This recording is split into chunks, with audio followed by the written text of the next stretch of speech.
bekerja sama dengan Teater Sanggar Cerita dengan bangga mempersembahkan sebuah serial sandiwara radio, Misteri Nini Pelet.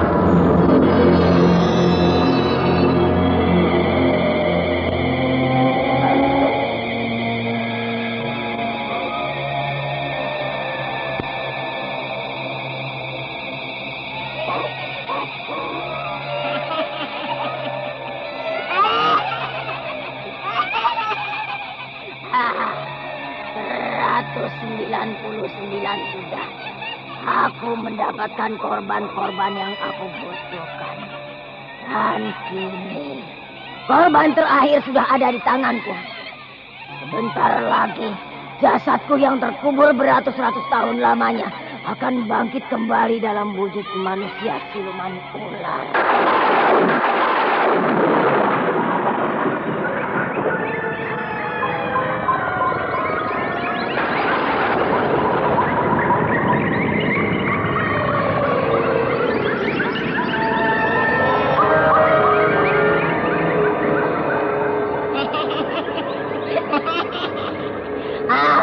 Akulah siluman ular penghuni Gunung Cermai. Akulah Nini Pelet penguasa Gunung Cermai.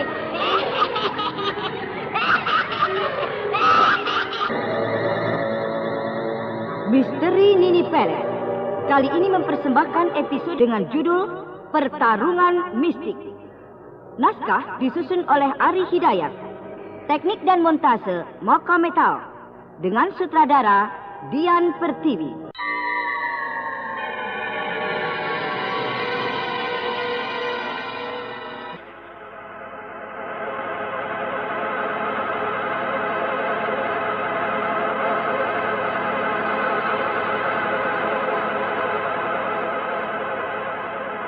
Nini Pelet dan Subala tengah melakukan niat jahatnya. Di mana Subala yang meminta bantuan Nini Pelet untuk membunuh Ki Malang dengan cara yang kejam. Kepala desa itu akan dibuat menderita dan mati secara perlahan-lahan dengan cara dipengaruhi ilmu hitam dari jarak jauh. Ilmu itu bernama ilmu teluh.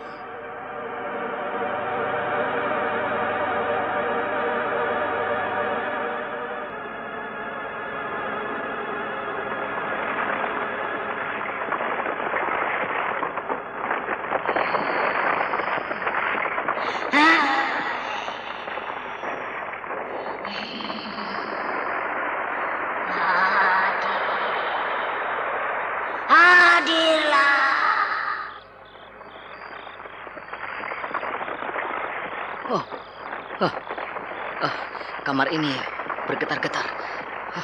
Sepertinya terjadi gempa. Apa yang akan terjadi?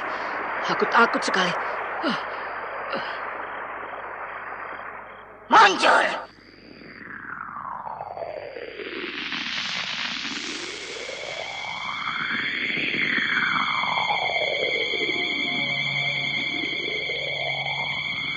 Tiba-tiba muncul remang-remang bayangan seorang laki-laki yang tengah berbaring. Laki-laki itu tidak lain adalah Ki Malang.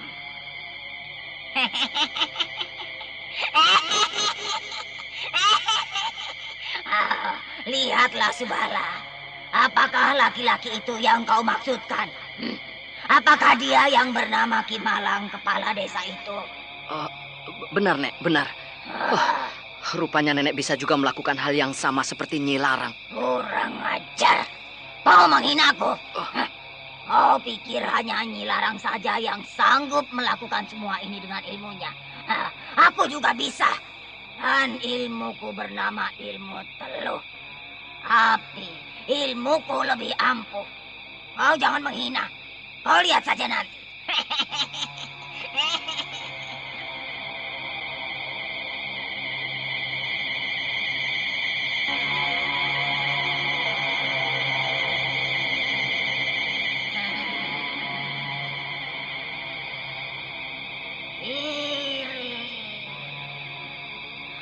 Kirim kau. Cepatlah datang kematian. Kirim.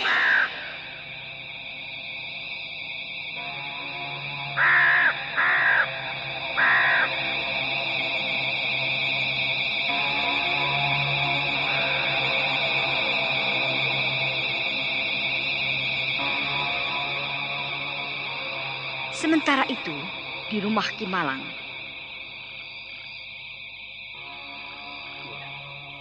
kenapa Den Jail Singgi belum juga kembali? Aku khawatir terjadi apa-apa. Jangan pikirkan hal itu, Ki. Saya mengerti tentang keadaan Kakang Jail saat ini. Kenapa dia belum kembali? Mungkin malam ini dia tidak akan kembali. Kenapa bisa begitu? Apakah kalian punya masalah? Bukankah Ki Malang sudah saya ceritakan bahwa Kakang Jail diam-diam menaruh hati pada saya? Dia mencintai saya. Mungkin dia kini menjadi malu pada saya karena dia sudah terlanjur terpaksa bicara di depan saya. Apakah hal itu tidak membuat dirinya menjadi guncang? Pikirannya kacau? Karena yang aku khawatirkan, kelihatannya Den Jail itu orangnya bisa keras, bisa bertindak dengan brutal, lain dengan restu adiknya. Kalau bicara soal perbedaan sikap pribadi, tentunya lain, Ki. Tapi kenapa Restu sampai tidak mau mengakui dirinya bahwa dia benar-benar Restu kekasihku? Kenapa dia harus ingin melupakan dirinya, melupakan aku? Padahal aku yakin sekali kalau itu adalah Restu. Kenapa dia sampai tidak mau mengakui dirinya? Entah di mana dia sekarang. Entah di mana pemuda yang tidak mau mengaku itu.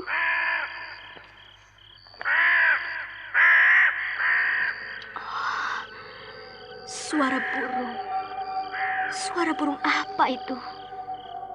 Aneh. Suaranya menakutkan kedengarannya. Oh, bulu kudukku sampai berdiri. Suara burung itu dirasakan begitu menakutkan dan aneh. Dan tanpa diketahui, Ki Malang yang tengah berbaring itu tidak bersuara lagi. Dia bagaikan tertidur lelap. Wajahnya sayu, kulitnya pucat, dan penuh dengan keringat. Itulah pertanda pengaruh ilmu teluh Nini Pelet mulai bekerja.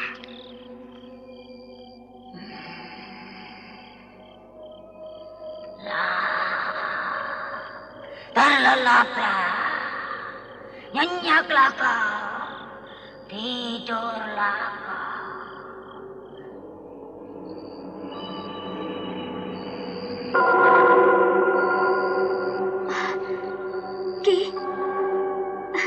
Ki Malang, Ki.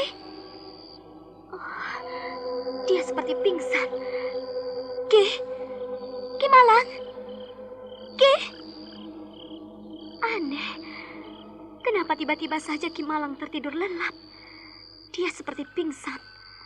Wajahnya pucat dan sayu. Keringatnya banyak sekali. Oh, suara apa itu? Sepertinya ada orang yang menimpuk atap rumah. Iya, seperti suara batu besar dilemparkan di atas atap rumah. Suara burung itu tidak terdengar lagi. Suara itu hilang.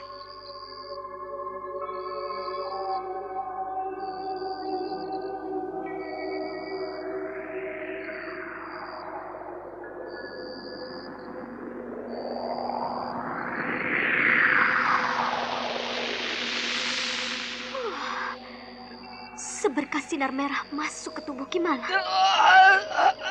Tidak.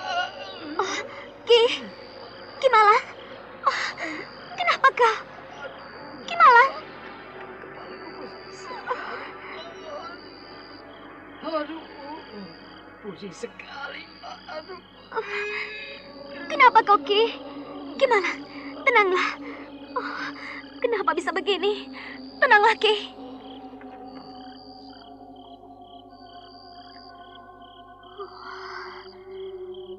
Aneh sekali. Sejak tadi aku mendengar suara burung di atas rumah. Kemudian seberkas sinar yang masuk ke dalam tubuh Ki Malang. Ki Malang tiba-tiba terbangun. Dia tidak bisa diam.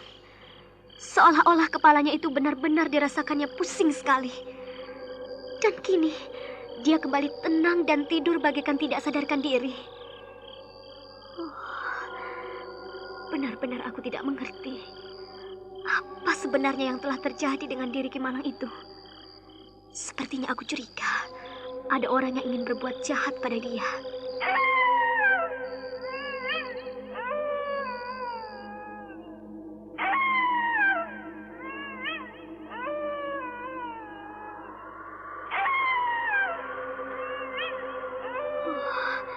Suara anjing setan itu terdengar lagi. Dan hembusan angin itu datang kembali.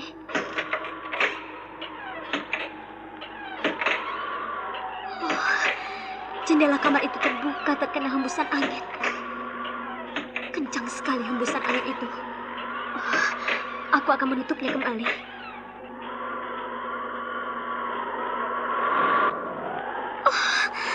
Keras sekali hembusan angin itu. Aneh. Sepertinya akan terjadi apa-apa. Hembusan angin itu semakin kuat mendorong nilam cahaya. Dan tiba-tiba menghilang. Jendela kamar itu tiba-tiba tertutup kembali dan tertutup rapat.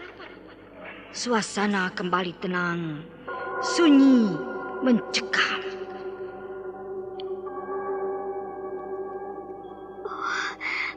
Aneh, hembusan angin itu hilang.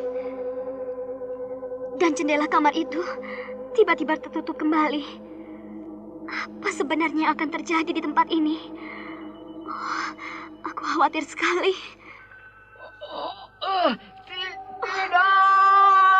Tidak. Ki Malang, kenapa kau? Aduh. Tiba-tiba Ki Malang terjaga dari tidurnya. Tapi kali ini benar-benar aneh. Karena secara perlahan-lahan kepala Ki Malang membesar. Di bagian pangkal pahanya pun menjadi besar. Besar sekali. Dan kemudian Ki Malang merintih-rintih. Ki, tidak. Bagaimana mungkin semua ini bisa terjadi? Kepala Ki Malang menjadi besar. Dan bagian pangkal pahanya pun besar sekali. Pasti ada yang berbuat jahat. Kasihan kau, Ki. Bagaimana ini? Apa yang harus aku lakukan? Aku tidak tahu dengan semua ini. Aku yakin. Aku curiga. Pasti ada orang yang jahat pada Ki Malang. Pasti ada orang yang sengaja akan membunuh Ki Malang dengan cara kekejaman begitu. Ilmu hitam. Ya, aku ingat. Aku ingat yang tengah dialami Ki Malang ini. Sama sekali dengan kejadian yang pernah dialami Pak Tulus dulu.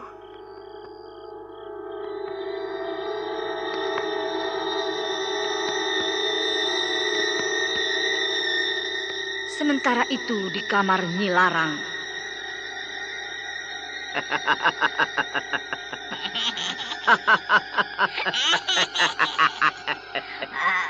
Lihatlah Subala. Dia sudah terkena. Aku berhasil, Subala. Aku berhasil. Pengaruh ilmu teluku sudah bekerja di dalam tubuh kepala desa itu. Kau lihat Subala. Kepala Ki Malang itu menjadi besar. Di tengah pangkal pahanya pun menjadi besar. Kau tahu, di dalamnya itu banyak terdapat benda-benda tajam yang aku masukkan secara gaib. Oh, benda-benda tajam? Iya. Aneh. Kenapa nenek bisa sampai melakukan hal itu? Kenapa kau heran? Tolol kau. Kau tunggu saja kematian kepala desa itu. Dia akan merasakan penderitaan dulu. Dan dia akan mati secara perlahan-lahan karena penderitaan yang dialaminya.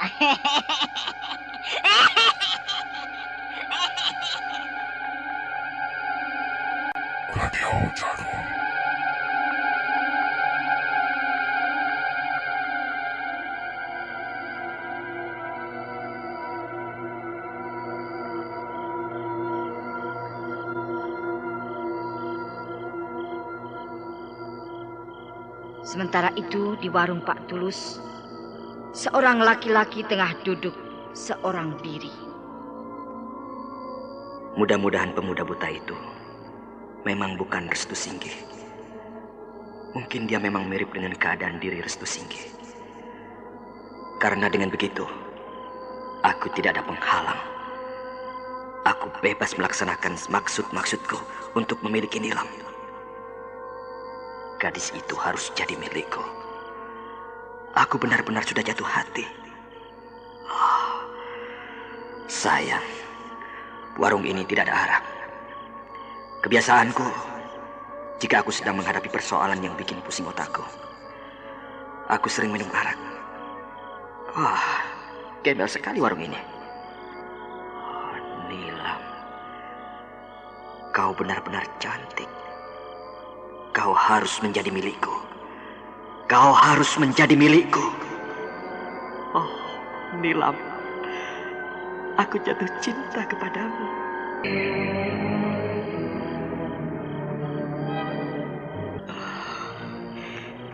Lelah sekali rasanya aku.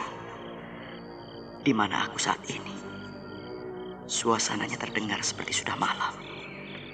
Iya, tapi di mana aku sekarang? Aku tidak tahu lagi di mana aku sekarang berada. Rasanya aku sudah berlari begitu jauh. Iya. Nilam. Dia bukankah dia telah mengejarku? Tapi kenapa dia tidak ada? Suaranya tidak aku dengar. Oh, Nilam, maafkan aku. Aku tidak bermaksud membencimu. Aku tidak bermaksud melupakanmu. Tapi kau tidak tahu. Kau tidak mengerti apa yang ada dalam pikiran dan perasaanku. Aku sungguh masih sangat mencintaimu. Tapi itu tidak bisa lagi aku sampaikan. Aku sudah buta. Aku tidak mau kau malu nantinya. Dan Kakang Jahil. Oh, benarkah apa yang dia katakan itu? Apakah dia benar-benar mencintai Nilam? Apakah Nilam juga sudah mencintainya? Sepertinya mereka sudah menjalin hubungan sejak lama. Ya, mungkin sejak aku tidak ada. Karena kelihatannya mereka memang sudah akrab sekali. Bagaimana mungkin kalau hal itu sampai terjadi? Itu berarti Nilam sudah mengkhianati aku. Tapi biarlah. Aku memang sudah bertekad untuk melupakannya. Tapi apakah aku memang harus melupakan segalanya? Tidak. Di desa ini aku banyak persoalan. Aku masih harus mencari Nyi Larang. Orang itu harus aku temukan. Orang itu harus aku bunuh. Dia telah membuat mataku buta. Dia telah membuat wajahku cacat. Dan Bunga, Kimala. Iya, aku ingat kedua orang itu. Tapi Bunga telah tiada. Bunga sudah lama mati. Tapi Kimala, iya, kepala desa ini, dia pasti masih hidup. Dia pasti masih ada di desa ini. Dia tinggal satu-satunya orang yang bisa aku minta bantuannya untuk mencari Nyi Larang. Iya, aku akan datangi rumah Kimala. Aku harus bertemu Kimala. Aku juga sudah lama tidak bertemu dengannya.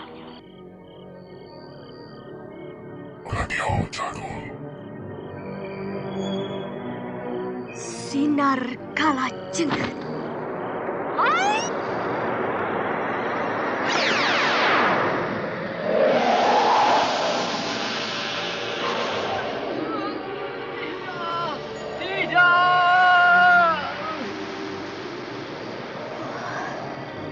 Aku berhasil. Kepala Kimalang yang besar itu tiba-tiba mengecil kembali. Bagian pangkal pahanya pun mulai mengecil.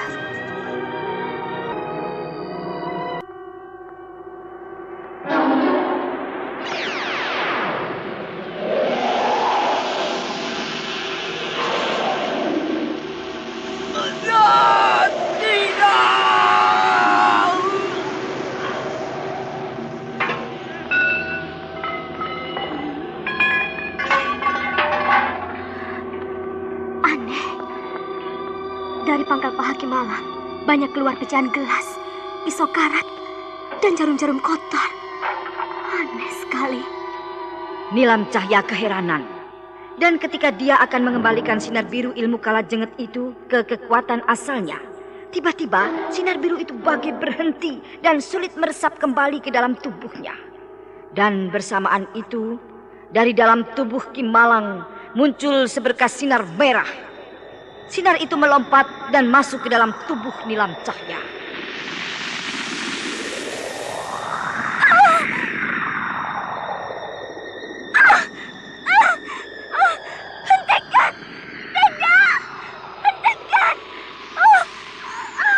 Dan kemudian perut Nilam Cahya perlahan menjadi besar.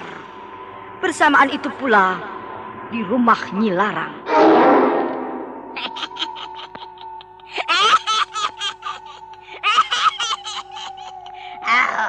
Kau lihat Subala, gadis itu telah kena sasaranku. Dia berhasil mengobati Ki Malang. Gadis itu berhasil menghilangkan pengaruh ilmu teluku itu. Tapi akhirnya dia sendiri terkena sasarannya. Dia sendiri terkena batunya. Ilmu teluku berbalik kepada dirinya. Rupanya dia tidak bisa untuk mengendalikan ilmu teluku itu. Hingga dia terkena sendiri ilmu teluku itu.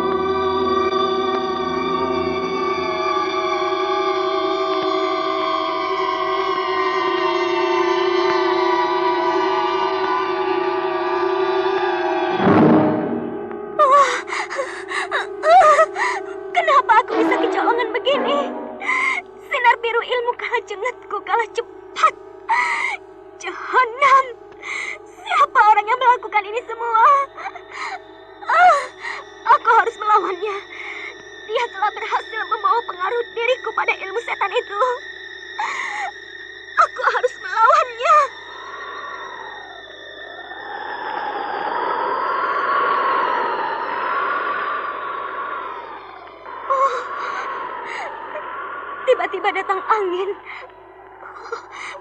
Perasaanku tidak enak. Sinar biru kala jengat. Hup!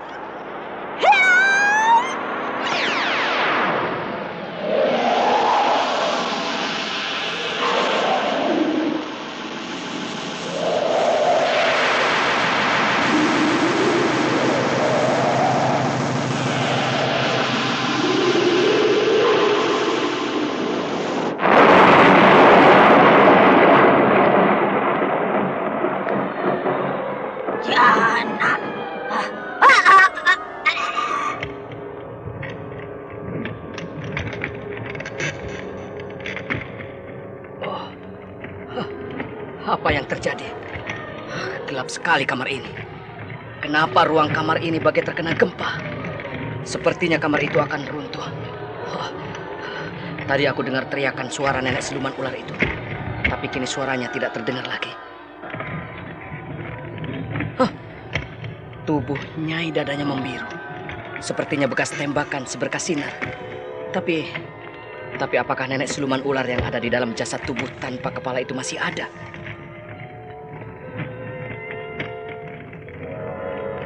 Sementara itu, Nilam Cahya sudah pulih. Pengaruh ilmu teluh itu sudah hilang. Gadis itu kini tengah duduk di tepian tempat tidur. Dia tengah memperhatikan keadaan Ki Malang yang masih berbaring. Suasana di kamar itu sudah tenang, seolah tidak pernah terjadi apa-apa. Keadaannya sudah reda. Segala pengaruh ilmu hitam itu sudah hilang. Tapi aku belum mengetahui siapa orang yang telah melakukan kejahatan itu. Dia telah membuat perutku menjadi besar. Untung saja aku cekatan. Sinar biru ilmu kala jengetku berhasil memusnahkan pengaruh ilmu setan itu. Tapi gimana? Dia belum sadarkan diri. Tapi pengaruh ilmu setan itu sudah hilang di dirinya.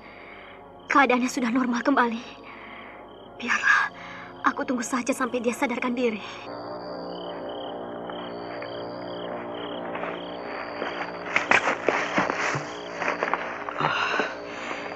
Aku sampai di mana ini? Apakah rumah Ki Malang masih jauh? Atau aku tersesat jalan? Oh, apa ini? Aku menyentuh gundukan tanah. Iya, sepertinya sebuah kuburan. Oh iya, ini sebuah kuburan. Kuburan siapakah ini? Apakah aku saat ini sedang berada di tempat pemakaman?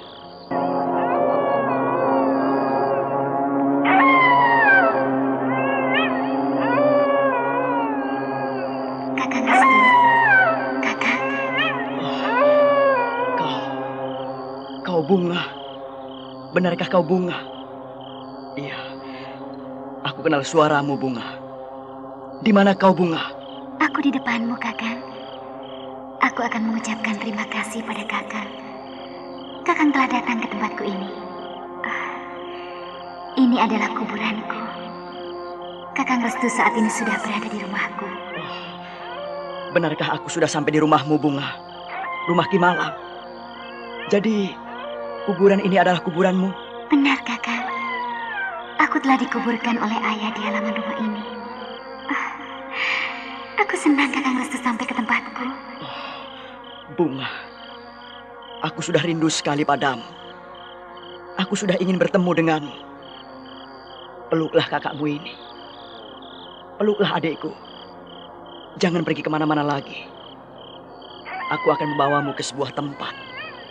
Tapi sebelum itu, kau harus melihat kematian Nyi Lara. Iya, kau harus melihat bagaimana perempuan itu nantinya akan aku cabik-cabik tubuhnya. Aku akan membalas sakit hatiku ini. Juga untukmu. Terima kasih, Kakang. Aku minta maaf. Aku tidak bisa memeluk diri Kakang. Karena alamku sudah lain. Aku bukan manusia seperti Kakang lagi. Tapi aku tetap memeluk Kakang. Aku tetap mencium Kakang. Aku juga rindu. Aku bahagia sekali. Nah, masuklah ke dalam rumahku, Kakang. Masuklah. Selamat tinggal, Kakang Restu. Selamat jalan, Kakang.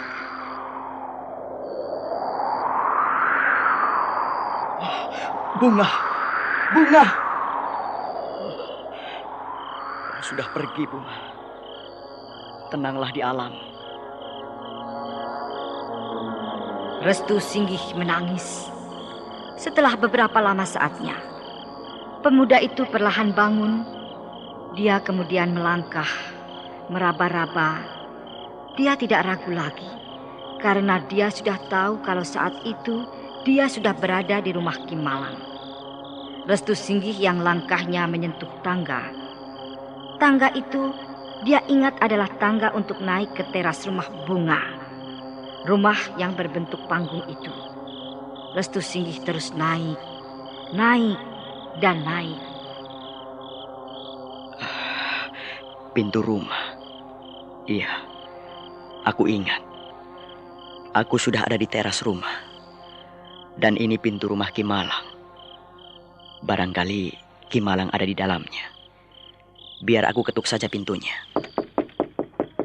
Ki Malang? Ki Malang? Aku Restu. Aku Restu Singgih, Ki. Aku datang, Ki Malang. Restu. Apakah kau benar?